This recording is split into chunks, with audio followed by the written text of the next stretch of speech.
Rahim. Alhamdulillahi Rabbil Alamin. Wassalatu wassalamu ala rasulina Muhammadin wa ala alihi wa sahbihi ajma'in wa man tabi'ahum bi ihsanin ila yawmiddin. Allahumma anta rabbi la ilaha illa anta khalaqtani ana 'abduka wa ana ala ahdika wa wa'dika mastata'tu a'udhu bika min sharri ma sana'tu wa abu'u laka bi ni'matika alayya wa abu'u bi dhanbi faghfir li fa innahu la yaghfiru dhunuba illa ant. ربي يسر ولا تعسر ربي تمم بالخير ربي اشرح لي صدري ويسر لي أمري واحلل عقدة من لساني يفقهوا قولي اللهم لا سهل إلا ما جعلته سهلا وإنك تجعل الحزن إذا شئت سهلا اللهم إنا نسألك الهدى والتقى والعفاف والغنى ثم ما بعد Allahun e falenderojmë, vetëm prej Tij ndihmë, falje, mëshirë, begati, mirësi kërkojmë. Salavatet dhe selamet ja dedikojmë Muhammedit sallallahu alaihi wasallam, familjes së tij, shokëve të tij dhe të gjithë atyre të cilët e ndjekin edhe që do ta ndjekin në rrugën e tij deri në ditën e gjykimit. Të nderuar xhamatli, të dashur të pranishëm, ende jemi duke fol për historinë, për jetën e pejgamberit sallallahu alaihi wasallam para shpalljes. Në këtë pjesë të historisë së pejgamberit sallallahu alaihi wasallam kemi fol për shumë çështje dhe jemi mundu që shpjegimet tona t'i bëjmë në mënyrë sa më të thjeshtë, sa më të kapshme, duke u përqendruar te çështjet më të rëndësishme dhe duke u mundu që të nxjerrim mësime dhe urtësi. Secili prej muslimanëve duhet të njoftohet nga afër me jetën dhe historinë e pejgamberit sallallahu alaihi wasallam. Ne nga ndonjëherë i tejkalojmë disa elemente, disa detaje dhe disa çështje me qëllim që shpjegimi të mos bëhet i bezdisshëm, që ju të mos e humbisni interesimin dhe të fokusohemi të rezultatet dhe fritet që dalin nga ngjarjet dhe jo vetëm të shpjegojmë në aspektin formal historik. Për çkado që juve ju intereson në lidhje me jetën e pejgamberit sallallahu alaihi wasallam, ju duhet të referoheni librave ose të pyetni hoxhallarët, që ata t'ju japin juve shpjegimet e nevojshme, për arsye se ilaçi më i mirë për ignorancën, për paditurinë është me bë pyetje, edhe me mësu. Të nderuar xhamatli, njerëzit në atë kohë, dita e ditës ishin duke u përgatit për ta pranuar pejgamberin e Muhammedit sallallahu alaihi wasallam. Na e kemi përmend se për pejgamberin sallallahu alaihi wasallam më herët ka pas paralajmërime nga pejgamberët e mëhershëm dhe ka pas paralajmërime në librat dhe në shpalljet e mëparshme. Kemi përmend se për ardhen e pejgamberit sallallahu alaihi wasallam ka paralajmëruar Ibrahimi a.s. me lutjen e tij, po ashtu ka paralajmëruar Isa a.s. dhe pejgamberët e tjerë. Mirë, po ajo që ka ndodhur është se çifutët dhe të krishterët me kalimin e kohës kanë arritur që të devijojnë librat e tyre, shpalljet e tyre dhe e kanë larguar faktin, e kanë larguar paralajmërimet për ardhen e Muhamedit sallallahu alaihi wasallam. Mirë, po pavarësisht kësaj, deri vonë në disa kopje ka ekzistuar fakti, ka figuruar fakti se do të vjen një pejgamber me emrin Muhammed, do të vjen një pejgamber i cili do të jetë pejgamberi i fundit dhe vula e të gjithë pejgamberëve. Një shok i pejgamberit sallallahu alaihi wasallam, një sahabi i cili është quajtur Selama ibn Wahsh, e ka treguar një ndodhi dhe ka thënë: ne thot ishim në Medinë para ardhes së pejgamberit sallallahu alaihi wasallam dhe e kishmi thot një kojshi, një fëqin tonin i cili ishte jahudi, ishte qifut. Një ditë prej ditëve, ky kojshia jon, ky qifuti, erdhi në mexhlisin ton dhe ul me neve.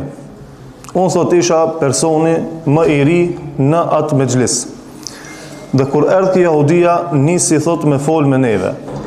Nisi me fol dhe nisi me përmend ringjalljen, nisi me përmend peshorën, nisi me përmend llogarin, nisi me përmend xhenetin, xhehenemin e kështu me radhë. Thot ai ishte duke i fol këtë punë derisa ne thot ishim mushrik dhe nuk i kuptonim dhe nuk i besonim këtë çështje.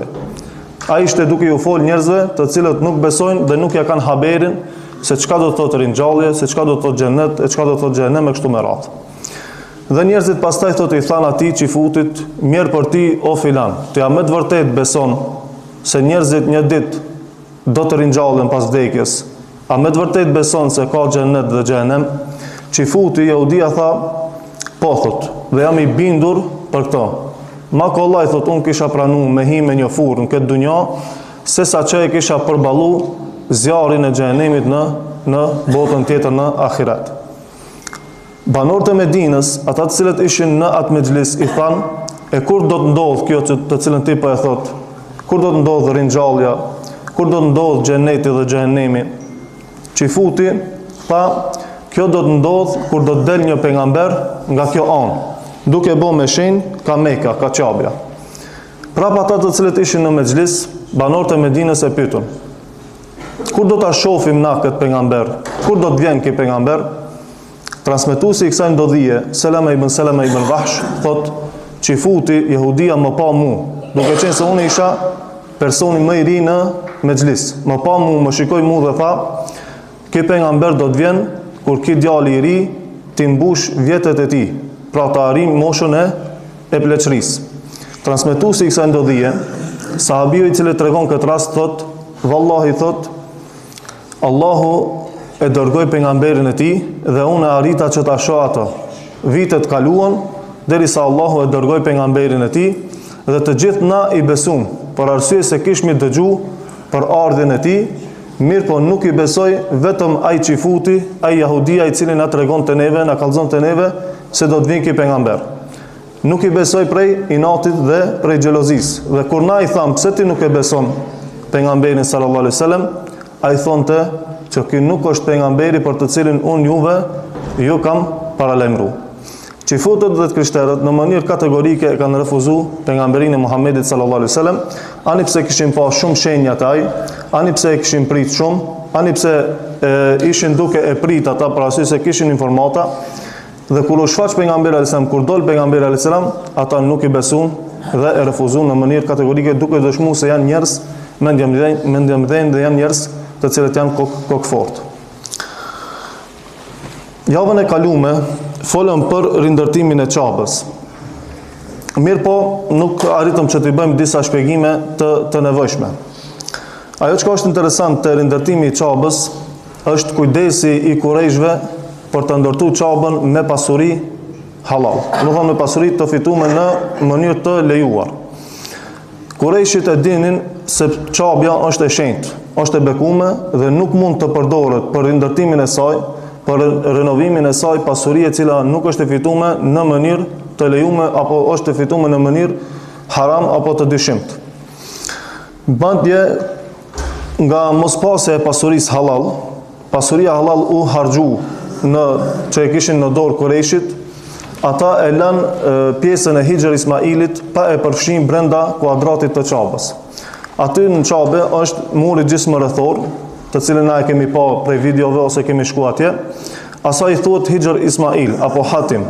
Edhe ajo është pjesë e Qabës, mirë po nga mungesa e mjeteve, për arsye se pasuria halal, fondi të cilën e kishin nda Kurejshit për ta rindërtu Qabën u harxhu, atë pjesë e lanë jashtë mureve të Qabës. Se në fakt Qabja e ka formën e shkronjës D. Sigur se që është shkronja D, ashtu është edhe forma e Qabës. Mirë po nuk arritën që ta përfundojnë komplet.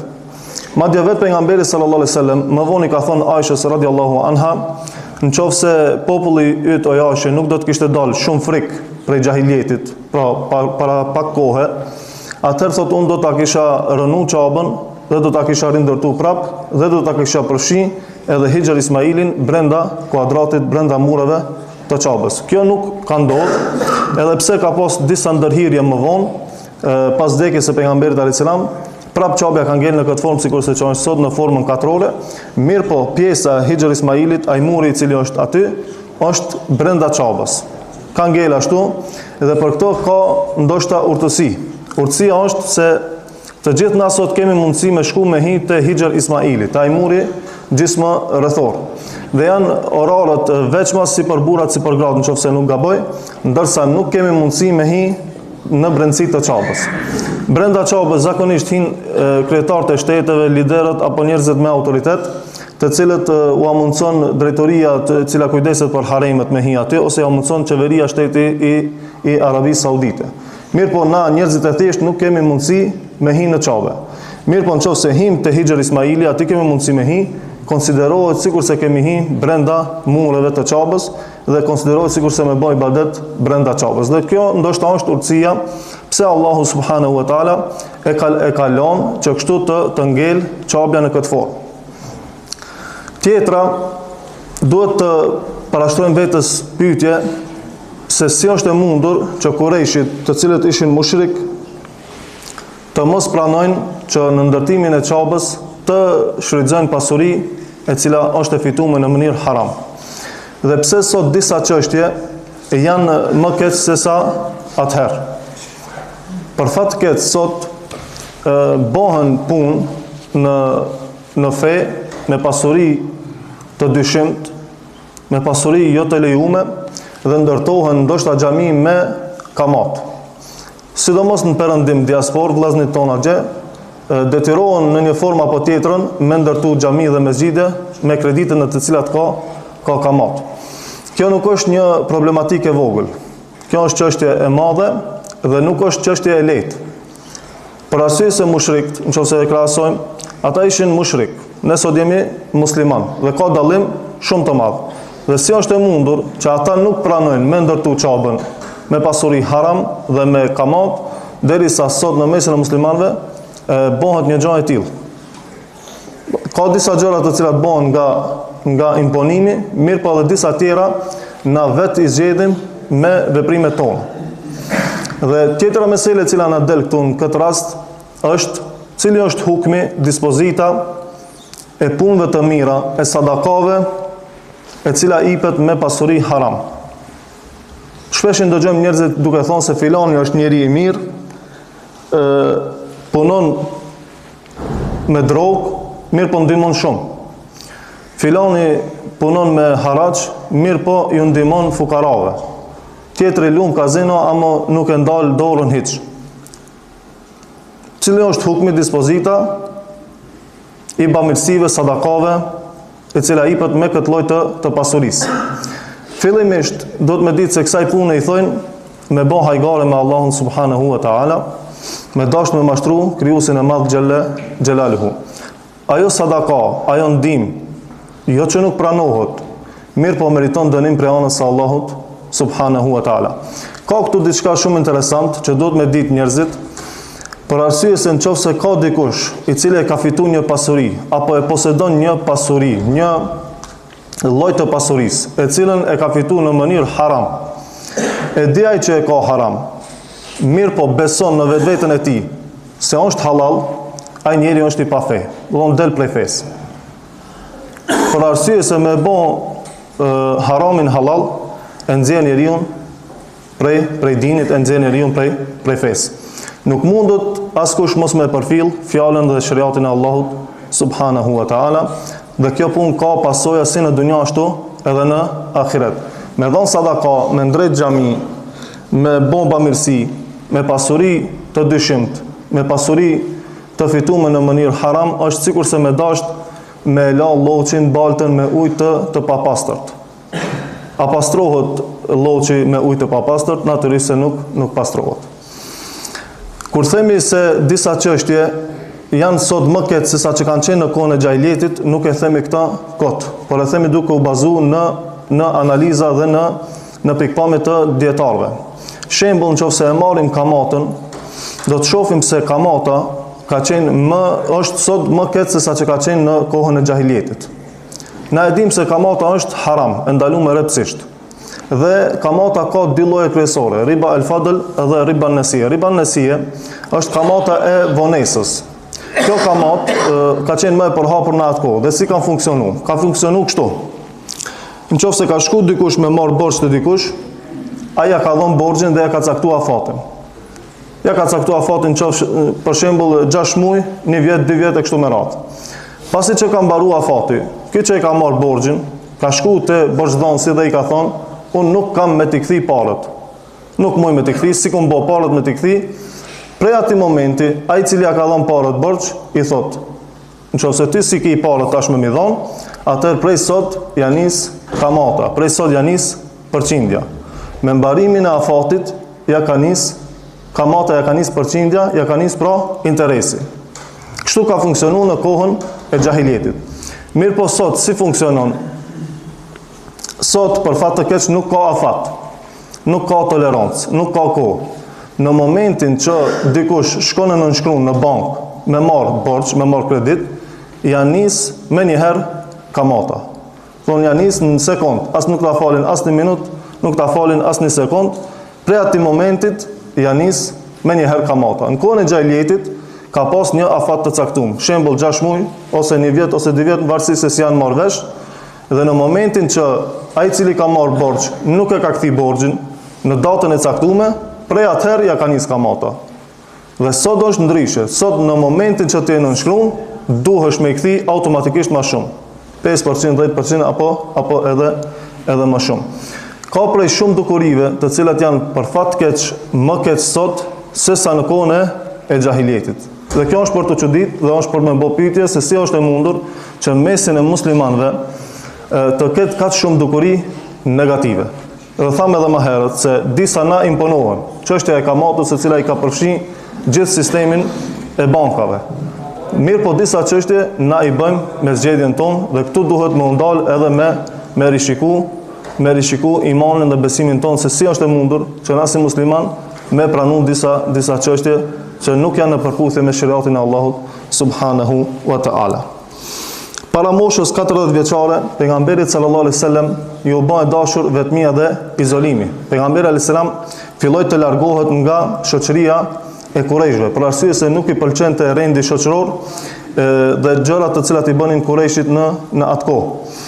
Muhamedi alayhis salam pas një kohe fillon që të vetmohet në shpellën Hira, e cila gjendet në Xhebalun Nur, në malin e dritës, dhe aty pejgamberi alayhis salam e ka kaluar shumicën e kohës. Është kthy pejgamberi alayhis salam në shtëpinë e vet vetëm me marr ushqime kur i kanë mbaruar ushqimet e tij. Pejgamberi alayhis salam këtë periudhë kishte si periudhë stabilizuese dhe e kishte si periudhë përgatitëse nga ana e Allahut subhanahu wa ta'ala. Gjatë qëndrimit në shpellë, pejgamberi alayhis salam ushqimin të cilin e kishte zakon me nda me kalimtarët e rastit. Pejgamberi alayhis salam edhe para shpalljes është shumë interesant se ka qenë njeri shumë dërdhans, edhe shumë bujar. Sidomos në muajin e Ramazanit, edhe para shpalljes, edhe para se më u bë pejgamber, Muhamedi alayhis salam ka qenë shumë dërdhans dhe ka qenë shumë bujar. Mirë po, pas shpalljes, është bën më dërdhansin dhe më bujari prej njerëzve, ashtu sikurse që ka përshkruajtur Abdullah ibn Abbasi, kana ajwadan nas, ka qenë njeriu më bujar dhe më bujar ka qenë gjatë muajit të Ramazanit. Pikërisht në muajin e Ramazanit, duke qenë pejgamberi alayhis salam në shpellën Hira, do t'i vend Xhibrili alayhis salam me ajetet e para prej anës së Allahut subhanahu wa ta'ala, dhe nga këtu jeta e pejgamberit alayhis salam do të ndryshon. Do të ndryshon jeta e pejgamberit alayhis salam dhe do ta vazhdon jetën pejgamberi alayhis salam si pejgamber dhe si dërguar. Për fillimin e shpalljes dhe për mënyrën se si ka ndodhur, inshallah do të flasim në ligjëratën e ardhshme. Allah i shpërbleft për vëmendjen, Allah i nderoft. Subhanakallahumma wa bihamdik, ashhadu an la ilaha illa anta astaghfiruka wa atubu ilaik, wa akhiru da'wana alhamdulillahi rabbil alamin.